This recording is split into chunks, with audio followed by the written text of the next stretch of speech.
জাতীয় থেকে আন্তর্জাতিক, প্রান্তিক জনপদ থেকে নগর, চারপাশে ঠিক কী ঘটছে এই মুহূর্তে তা নিয়ে আয়োজন এখন চারদিক। আপনার সঙ্গে আছি আমি মুন্নাফ রশিদ। বিতর্কিত বিপিএলে এবার ফিক্সিংয়ের গন্ধ। চলমান আসরের বেশ কয়েকটি ম্যাচে ফিক্সিংয়ের অভিযোগে তদন্ত করছে বিসিবির দুর্নীতি বিরোধী ইউনিট আকু।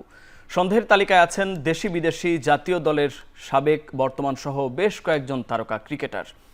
চলতি আসরে অস্বাভাবিক ওয়াইড, নো বল, সহজ ক্যাচ মিস সহ সন্দেহজনক বেশ কিছু ঘটনা ঘটে।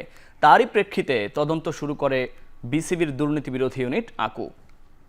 সন্দেহের তালিকায় আছেন জাতীয় দলের সাবেক ক্রিকেটার এনামুল বিজয়, পেসার শফিউল ইসলাম, স্পিনার নাজমুল অপু, আরিফুল হক, শ্রীলঙ্কান থিসারা পেরেরা সহ অন্তত 10 জন ক্রিকেটার।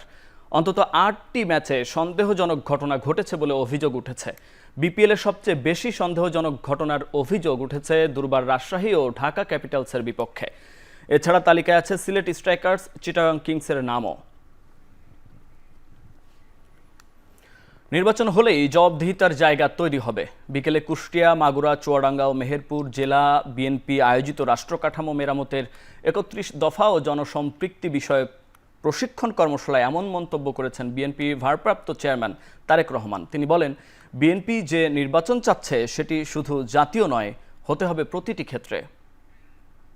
যে নির্বাচন আমরা চাচ্ছি, এই নির্বাচন শুধু জাতীয় ক্ষেত্রে না, এই নির্বাচন হতে হবে প্রত্যেকটি ক্ষেত্রে। সেটি ইউনিয়ন পরিষদ হোক, সেটি উপজেলা হোক, সেটি পৌরসভা হোক, সেটি কোনো ট্রেড বডি হোক, অর্থাৎ যেখানে যেখানে নির্বাচনের বিধান আছে, প্রভিশন আছে, প্রত্যেকটা জায়গায় নির্বাচন হলেই কিন্তু একটা জবাবদিহিতা তৈরি হয়। আস্তে আস্তে আমরা দলীয় ফোরাম থেকে আমরা সিদ্ধান্ত নিয়েছি যে এই যে শিক্ষাতে প্রথমত মিনিমাম আমাদের বাজেটের মিনিমাম 5% আমরা ব্যয় করব। প্রয়োজনীয় সংস্কার শেষে যৌক্তিক সময়ের মধ্যে জামায়াত গ্রহণযোগ্য নির্বাচন দেখতে চায় বলে জানিয়েছেন দলের আমির ডাক্তার শফিকুর রহমান। বৃহস্পতিবার জয়পুরহাট সার্কিস হাউজ মাঠে আয়োজিত কর্মী সম্মেলনে একথা বলেন তিনি। নির্বাচন করতে হলে অবশ্যই গুরুত্বপূর্ণ কিছু সংস্কার সাধন করতে হবে।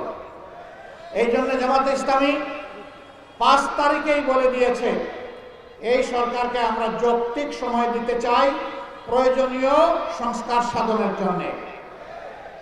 তাড়াহুড়া করে আমরা নিজেরাও ক্ষমতায় যেতে চাই না, কেউ তাড়াহুড়া করে ক্ষমতায় যাক সেটাও আমরা চাই। বাংলাদেশে বাণিজ্য ও উন্নয়ন সহযোগিতা অব্যাহত রাখার প্রতিশ্রুতি দিয়েছে জাপান। একই সঙ্গে ডক্টর মোহাম্মদ ইউনূসের নেতৃত্বাধীন অন্তর্বর্তী সরকারকে গুরুত্বপূর্ণ রূপান্তরের প্রচেষ্টায় সমর্থন দেওয়ার আশ্বাসও দিয়েছে দেশটি। বৃহস্পতিবার বাংলাদেশে নবনিযুক্ত জাপানি রাষ্ট্রদূত সাইদা শিনিচি রাষ্ট্রীয় অতিথি ভবন যমুনায় প্রধান উপদেষ্টার সঙ্গে সাক্ষাৎ করেন। এ সময় রাষ্ট্রদূত বলেন, বাংলাদেশে ব্যবসা অব্যাহত রাখার ব্যাপারে দৃঢ় প্রতিজ্ঞ জাপান। প্রধান উপদেষ্টা ডক্টর মোহাম্মদ ইউনূস বলেন, জাপান বাংলাদেশের কৌশলগত অংশীদার, ঘনিষ্ঠ বন্ধু ও উন্নয়ন সহযোগী। বাংলাদেশ এখন জাপান সহ পূর্ব ও পশ্চিম সব দিকে ব্যবসা বাণিজ্যের সুযোগ খুঁজছে বলে জানান প্রধান উপদেষ্টা। এ সময় জাপানি রাষ্ট্রদূত জাপানের অর্থায়নে চলমান বড় প্রকল্পগুলো অব্যাহত রাখার আশ্বাস দেন।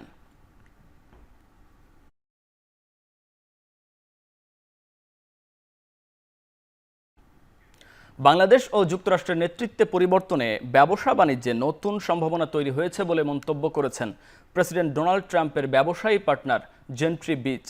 বাংলাদেশে বিনিয়োগের সম্ভাব্যতা যাচাইয়ে বৃহস্পতিবার একদিনের সফরে প্রতিনিধি দল নিয়ে ঢাকায় আসেন তিনি। দুপুরে রাজধানীর একটি হোটেলে দেশের ব্যবসায়ী ও রাজনৈতিক দলগুলোর সঙ্গে বৈঠক করেন এই billionaire.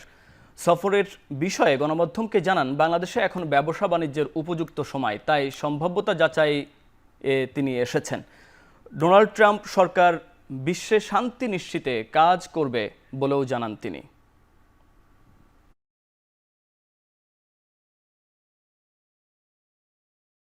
The reason I'm here today is because we are here talking about investments that we're making in Bangladesh.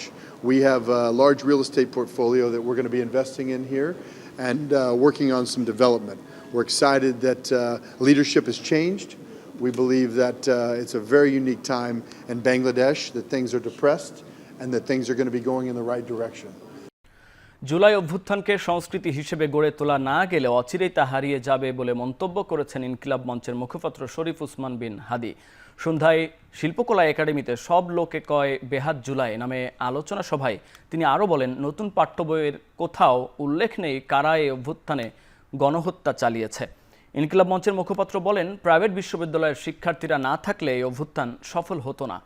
এ সময় অন্য আলোচকরা বলেন, আওয়ামী সরকারের সহযোগী আমলারা এখনও বিভিন্ন মন্ত্রণালয়ে রয়েছে। একই সাথে অনেকেই ছাত্রদের ঐক্য ভাঙার চেষ্টা চালাচ্ছে বলেও অভিযোগ করেন বক্তারা। এ সময় তারা অভিযোগ করেন, রাজনৈতিক দলগুলো জাতীয় স্বার্থ থেকে সরে আসছে, আর শিক্ষার্থীদের মধ্য থেকে নতুন দল আসলে জুলাই আগস্টকে কেন্দ্র করে আসার আহ্বান জানান তারা। নির্বাচন সংস্কার কমিশনের প্রধান ডক্টর বদিউল আলম মজুমদার বলেছেন, শুধু শেখ হাসিনার পতনের জন্যই মানুষ রাজপথে নামেনি, রাষ্ট্র মেরামতের আকাঙ্ক্ষা থেকে আন্দোলন হয়েছে। বৃহস্পতিবার বাংলাদেশ স্ট্র্যাটেজিক ইনস্টিটিউটে এক আলোচনা সভায় এসব কথা বলেন তিনি। অনুষ্ঠানে সিপিডির নির্বাহী পরিচালক ডক্টর ফাহমিদা খাতুন বলেন, অর্থনীতি আর কর্মসংস্থানের জন্যও জুলাই আন্দোলন হয়েছে। বৈষম্যমূলক সমাজ ব্যবস্থা ভেঙে দিতেই গণ আন্দোলন হয়েছে উল্লেখ করে তিনি বলেন, সংস্কারের জন্য নির্বাচন স্থবির হয়ে থাকতে পারে না। একই সাথে মূল্যস্ফীতির ঊর্ধ্বগতি থামানো খুব জরুরি বলেও মনে করেন ফাহমিদা খাতুন। আলোচনা সভায় বক্তারা বলেন, জুলাই আগস্টের আন্দোলনের আকাঙ্ক্ষা হারিয়ে যাচ্ছে, স্ববিরোধিতায় সবাই সংকুচিত হচ্ছে বলেও দাবি করেন তারা। আমাদের প্রয়োজন এখন সিস্টেমিক পরিবর্তন করা, আইনগত পরিবর্তন করা, যাতে করে একেবারে ব্যক্তি পর্যায়ে মানসিকতার বদল ঘটে। রাজনৈতিক নেতৃত্বের এই অঙ্গীকার করতে হবে, নির্বাচনের পরে যারা ক্ষমতায় আসুন বা বিরোধী দলে থাকুন, তারা একসঙ্গে কাজ করবেন।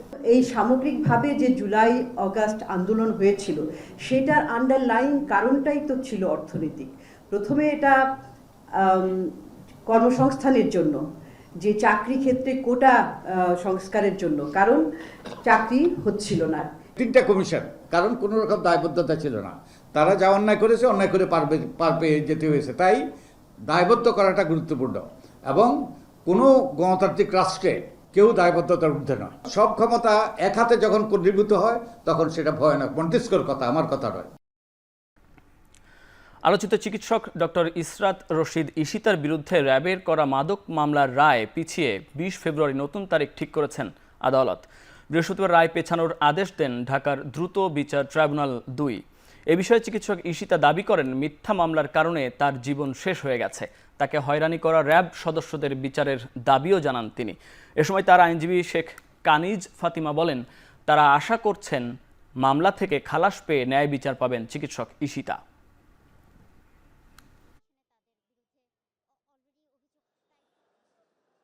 ইন্টারন্যাশনাল পুলিশ কমিশনে জয়েন করেছিলাম, যেটা থেকে তার একটা ক্লু পেয়েছে যে তারা একটা মিথ্যা কথা বলেছে, আমি বাংলাদেশ সেনাবাহিনীর পরিচয় দিয়েছি, যেটা কিনা টোটালি মিথ্যা। আমি সব জায়গায় আইপিসি জয়েন করছি, বিভিন্ন প্রোগ্রাম অ্যাটেন্ড করেছি, সেখানেও আইপিসির পরিচয় দেওয়া হয়েছে। 100% বিশ্বাসী যে ঈশিতা খালাস পাবে, কারণ আমি এখনো আইনের প্রতি শ্রদ্ধাশীল এবং আমরা ট্রায়াল ভালো করেছি, তো এই বিষয়ে আমার কোনো সন্দেহ নেই। জরিমানাহীন আয়কর রিটার্ন দাখিলের সময় 15 ফেব্রুয়ারি পর্যন্ত বাড়ানোর সিদ্ধান্ত নিয়েছে জাতীয় রাজস্ব বোর্ড এনবিআর। আজকালের মধ্যেই প্রজ্ঞাপন জারি হতে পারে। এনবিআর কর্মকর্তারা বলছেন, জুলাই আগস্টের আন্দোলনের রাজনৈতিক প্রেক্ষাপট পরিবর্তন ও পরবর্তী পরিস্থিতিতে অনেক ব্যবসা প্রতিষ্ঠান থেকেই রিটার্ন কমে গেছে। তাই সময় বাড়িয়ে রিটার্ন দাতাদের সুযোগ দিতে আগ্রহী অর্থ বিভাগ। এর আগে সরকার 2 দফায় 1 মাস করে বাড়িয়েছে। সবশেষ সিদ্ধান্ত অনুযায়ী 31 জানুয়ারি পর্যন্ত এই রিটার্ন জমার সময় বাড়ানো হয়। তার আগে নভেম্বরে আরেক দফা বাড়িয়ে 31 ডিসেম্বর রিটার্ন জমার শেষ সময় ঘোষণা করা হয়েছিল। যুক্তরাষ্ট্রের ওয়াশিংটন ডিসিতে যাত্রীবাহী বিমান ও হেলিকপ্টারের মধ্যে ভয়াবহ সংঘর্ষে এখন পর্যন্ত 28 জনের মরদেহ উদ্ধার করা হয়েছে। তবে উড়োযান দুটির 60 জনেরও বেশি আরোহীর কেউই আর বেঁচে নেই বলে আশঙ্কা দমকল বাহিনীর। রয়টার্স জানায়, 60 যাত্রীবাহী ও 4 ক্রু নিয়ে কনসাস থেকে ওয়াশিংটন ডিসির দিকে যাচ্ছিল যাত্রীবাহী বিমানটি, আর হেলিকপ্টারটিতে ছিলেন 3 মার্কিন সেনা। মাঝ আকাশে হেলিকপ্টারের সঙ্গে সংঘর্ষে বিমানটি 2 টুকরো হয়ে নদীতে পড়ে যায়। নদীতে উদ্ধার অভিযান চালাচ্ছেন ওয়াশিংটন ডিসির প্রতিরক্ষা বাহিনীর সদস্যরা। বন্ধ করে দেওয়া হয়েছে রোনাল্ড রিগান বিমানবন্দরের কার্যক্রম। এ ঘটনায় শোক জানিয়েছেন মার্কিন প্রেসিডেন্ট ডোনাল্ড ট্রাম্প।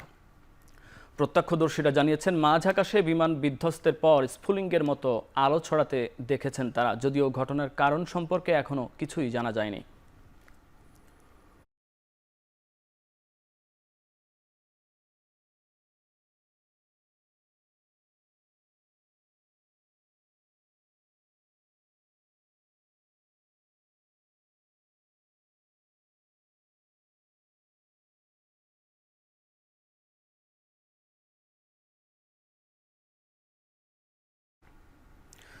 ইউরোপের দেশ সুইডেনে 2023 সালে কোরআন পুড়িয়ে ব্যাপক সমালোচনার জন্ম দেয়া ইরাকি শরণার্থী ও ইসলাম বিরোধী সালওয়ান মমিকা গুলিতে নিহত হয়েছেন। বৃহস্পতিবার স্টকহোম পুলিশের একজন মুখপাত্র বলেছেন, প্রায় 40 বছর বয়সী ওই ব্যক্তিকে তার আবাসিক ভবনেই গুলিবিদ্ধ অবস্থায় পাওয়া যায়। পরে দ্রুত হাসপাতালে নিয়ে গেলে তাকে মৃত্যু ঘোষণা করা হয়। তারা হত্যার বিষয়ে ইতোমধ্যে তদন্ত শুরু হয়েছে। কোরআন অবমাননার অভিযোগে অভিযুক্ত সালওয়ান মমিকে কে বা কারা গুলি করেছে তা এখনও জানা যায়নি।